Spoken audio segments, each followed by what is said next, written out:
Praise the Lord. இந்த பிப்ரவரி மாதத்தில் 11ஆம் தேதி ஆகிய இந்த புதன்கிழமையின் காலை வேளையில் தேவ சமூகத்தில் வந்திருக்கிற ஒவ்வொருவரையும் கர்த்தர் தாமே ஆசிர்வதிப்பாராக.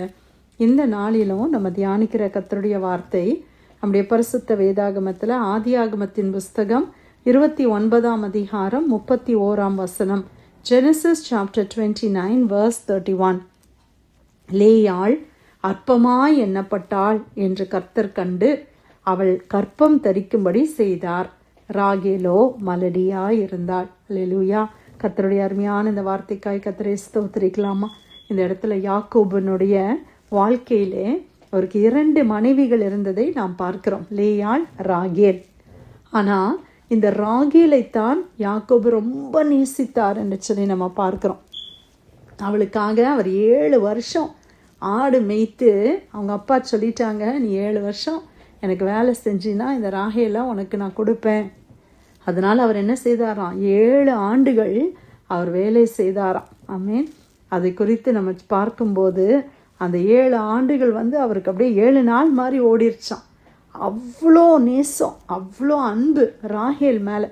ஆனால் அந்த கல்யாண நாள் வரும்போது பார்த்திங்கன்னா கடைசியில் அவங்க அப்பா என்ன பண்ணிட்டாங்க, லேயாளை யாக்கோபுக்கு கொடுத்து விட்டார். அப்போ அது அவருக்கு ரொம்ப கடினமாக, ரொம்ப டிஸப்பாயின்மெண்ட், எவ்வளோ டிஸப்பாயின்மெண்ட்டாக இருந்திருக்கோம்ல. அடுத்த நாள் பார்க்கும்போது அது லேயாள், அது ராகேல் இல்லை, லேயாள். அப்போ அவர் போய் கேட்குறாரு, ஏன் இப்படி எனக்கு பண்ணீங்க? அப்போ அவங்க அப்பா சொல்கிறாரு, எங்கள் வழக்கத்தின்படி மூத்தது ஒரு மகா இருக்கும்போது இளைய மகளை நாங்கள் திருமணம் பண்ணி கொடுக்க மாட்டோம். அதனால் நீ உனக்கு ராகேல் வேணும்னா நான் ராகேலையும் தரேன், இன்னும் 7 வருஷம் வேலை பாருங்கள் எவ்வளோ ஒரு வஞ்சனையான காரியம் இல்லை. அப்போது அதனால் ராகேலுக்காக மறுபடியும் 7 வருஷம், இப்போ 14 வருஷம் இந்த யாக்கோபு அவள் மேலே அவ்வளோ அன்பு, அதனால் வேலை செய்தார்னு சொல்லி பார்க்குறோம். சரி, அது ஒரு பக்கம் இருக்கட்டும். ஆனால் இப்போ யார் திருமணமாக இருக்கிறா? லேயாள். இப்போ லேயாளுடைய பாயிண்ட்டை யோசித்து பாருங்கள். லேயாள் எப்படி ஒரு சூழ்நிலையில் அவங்க இருக்கிறாங்க யோசித்து பார்க்கும்போது, அந்த லேயாள் அவங்கள குறித்து நம்ம பார்க்கும்போது பைபிளில் என்ன சொல்லியிருக்குன்னா, அவளுக்கு கூச்ச பார்வை இருந்ததாம். ஆனால் ராகேலோ ரொம்ப பியூட்டிஃபுல், ரொம்ப அழகாக இருப்பாளாம். அப்போ 2 பேரும் அக்கா தங்கச்சி ரொம்ப அழகாக இருக்கிறா. ஆனால் அக்காவுக்கு ஏதோ ஒரு சின்ன குறைபாடுகள். அப்போது சின்னதுலேருந்தே அவளுக்கு எப்படி இருந்திருக்கும், ஒரு கஷ்டமான ஒரு சூழ்நிலை தான் இருந்திருக்கும். யார் நம்மளை கல்யாணம் பண்ண போகிறா, என்ன நடக்க போகுது?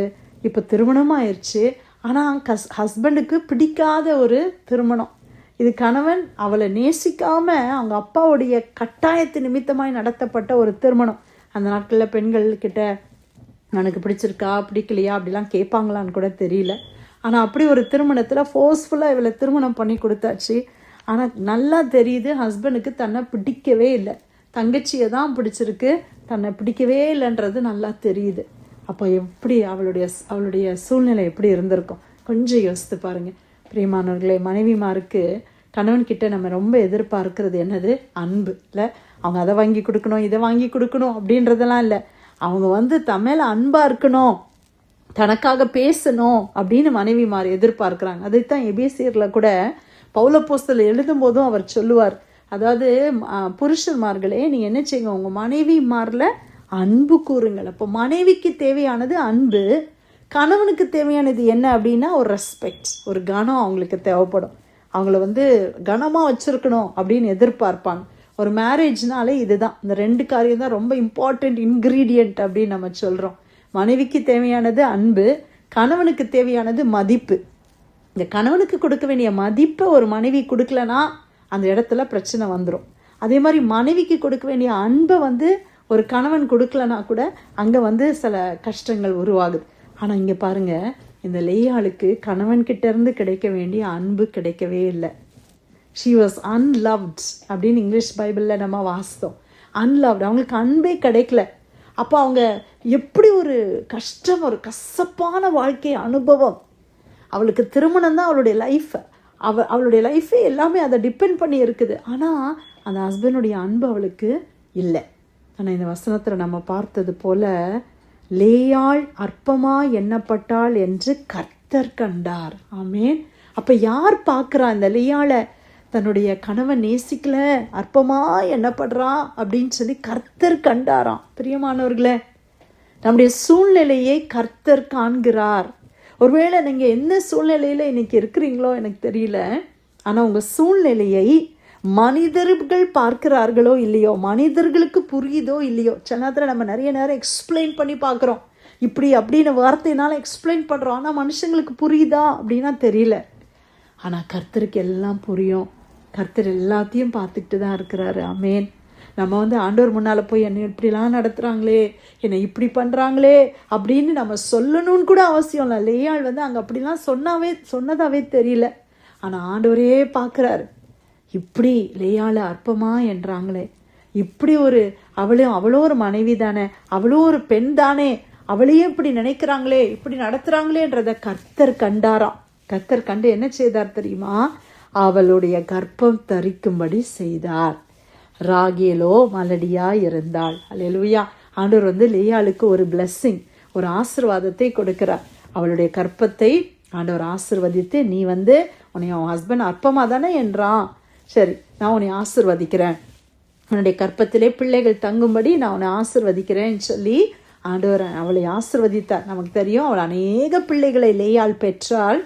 அந்த யூதா வம்சம், லேவியின் கோத்திரம் எல்லாம் இந்த லேயாள் மூலமாக வந்துச்சுன்னு சொல்லி நம்ம பார்க்குறோம். ஆண்டவர் எவ்வளோ நல்லவர் இல்லை. Praise the Lord. இன்னைக்கு ஒருவேளை கணவனுடைய அன்பு எனக்கு கிடைக்கலையே, நானும் என்னுடைய கணவருடைய அன்பு கிடைக்காதான்னு சொல்லி நான் எவ்வளோ ஏங்குகிறேனே, என்கிட்ட அன்பாக இருக்க மாட்டுறாங்களே, எத்தனையோ பேர்கிட்ட அன்பாக இருக்காங்க, ஆனால் என்கிட்ட மட்டும் ஏன் அன்பாகவே இல்லை, எவ்வளோ ஆசையோடு நான் இந்த திருமண உறவில் நான் வந்தேனே, எனக்கு இவ்வளோ ஏமாற்றங்கள் என்று சொல்லி கலங்கி போய் நம்ம நிற்கிறீங்களா? ஆண்டவருடைய வார்த்தையை நம்ம இன்னைக்கு பற்றிக்கொள்வோம். கணவனுடைய அன்பு இல்லைனாலும் கர்த்தர் உங்களை பார்க்கிறார். கர்த்தர் உங்களுக்கு அதிசயங்களை செய்வார். அன்னைக்கு லேயாளுடைய கற்பத்தை ஆண்டவர் திறந்தார் அல்லவா? லாகேலோ மலடியா இருந்தால், ராகேலுக்கும் லேயாளுக்கும் ஒரு வித்தியாசத்தை ஆண்டவர் காட்டுறாரு. யாக்கோபு யோசித்திருப்பானா இல்லையா? யோசித்து பாருங்க. ஒரு இடத்துல ராகேல் சண்டை போடுறான், எனக்கு குழந்தைய கொடும், ஏன் எனக்கு குழந்தை இல்லை, என் அக்காவுக்கு மட்டும் குழந்தை இருக்குது, எனக்கு இல்லையே அப்படின்னு போராடுறான். அப்போ ஹஸ்பண்ட் சொல்றாரு, அந்த யாக்கோபு சொல்றாரு, நான் என்ன தேவனா? அவர் உன் கற்பத்தை அடைத்திருக்கிறார், ஆண்டவர் தான் உன் கற்பத்தை அடைத்திருக்கிறாருன்னு சொல்லி அவர் புரிந்து கொள்ற அளவுக்கு ஆண்டவர் செய்தார். பாருங்க, ஒரு சகோதரி இல்லை ஒருத்தர், ஒரு சகோதரி இல்லது ஒருவர், ஆண்டவருடைய பிள்ளைகள் நம்ம கற்பம் இல்லாமல் நம்ம இருக்கும்போது கர்த்தர் எவ்வளோ கிருபை செய்கிறாரு இல்லை? கற்பத்தை திறக்கிறதும் தேவன் தான், கற்பத்தை மூடுகிறவரும் அவர் தான். ஆமேன். ஆண்டவர் நினச்சா ஒரு கதவை திறக்க முடியும், ஆண்டவர் நினச்சா ஒரு கதவை மூடவும் முடியும். அல்லேலூயா. ஆண்டவரால் எல்லாம் முடியும். ஒரு கற்பத்தை திறக்க தேவனுக்கு வல்லமை உண்டு. இன்னைக்கு ஒருவேளை எனக்கு குழந்தை இல்லைன்னு சொல்லி நீங்கள் யோசிக்கிறீங்களா? இந்த வசனத்தை வச்சு நீங்கள் ஜெபம் பண்ணுங்க. ஆண்டவரே, லேயாளின் கற்பத்தை நீங்கள் திறந்தீங்கல்லப்பா. இன்னைக்கு எத்தனை சகோதரிகள் குழந்தை இல்லாமல் அற்பமாக எண்ணப்படுகிற சூழ்நிலையில் நீங்கள் கடந்து போகிறீங்க. ஆண்டவர்கிட்ட இந்த வசனத்தை வச்சு நீங்கள் ஜெபம் பண்ணுங்க. லேயாள் அற்பமாக எண்ணப்பட்டாள் என்று கர்த்தர் கண்டு அவள் கற்பம் தரிக்கும்படி செய்தீர்னு வாசித்தோமே. ஆண்டவரே, இன்னைக்கு நான் பிள்ளை இல்லாததுனால என்னை எல்லாரும் அற்பமாக நினைக்கிறாங்களே, என்னை என்னென்னலாமோ பேசுகிறாங்களே அப்படின்னு சொல்லி நீங்கள் ஆண்டவர்கிட்ட உங்கள் இருதயத்தை ஊற்றுங்க. பிரியமானவர்களே, லேயாளுடைய கற்பத்தை திறந்த கர்த்தர் உங்களுடைய கற்பத்தையும் கர்த்தர் திறப்பார்.